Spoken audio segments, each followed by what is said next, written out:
ما كانش وزير الشباب والرياضه هيتدخل في حاجه زي كده، وما كانش هيبقى اتحاد الكوره عنده التخوف ده، وما كانش رابطه الانديه لحد دلوقتي ما اعلنتش فوز الزمالك وانسحاب النادي الاهلي.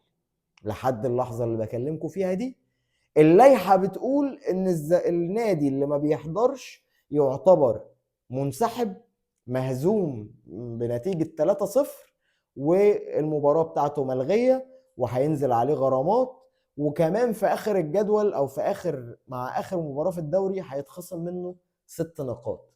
ده اللائحه بتقول كده، يعني اللائحه بتقول كده.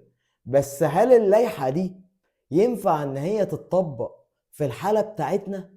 هو ده بقى السوكسيه، وهو ده الافيه، ان لا، اللائحه دي ما ينفعش تتطبق، لان المباراه دي كان مشترط ليها وجود حكام اجانب او حكام عرب او حكام من اي جنسيه تانية. ما ينفعش حكم مصري انه يديرها، لان دي شروط الشكل ده من الدوري. فانا شايفك يا اللي بتقول لي طب ما اشمعنى ماتش الاهلي وبيراميدز ما تجابش فيه حكام اجانب؟ هقول لك عشان لا النادي الاهلي طالب ولا نادي بيراميدز طالب.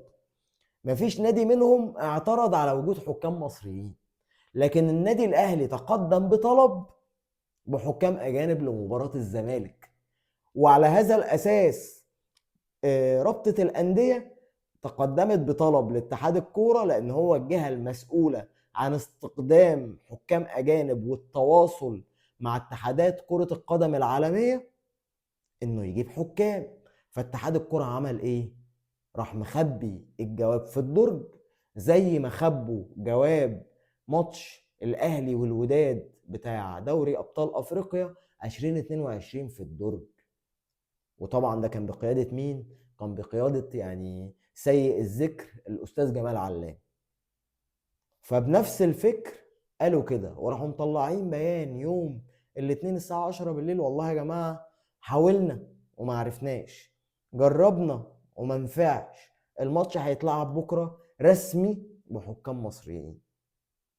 فالنادي الأهلي على هذا الأساس وعلى أساس هذا البيان قام اعترض وقال أنا مش لاعب، أو أنا مش هلعب المباراة دي غير بحكام أجانب أو حكام عرب.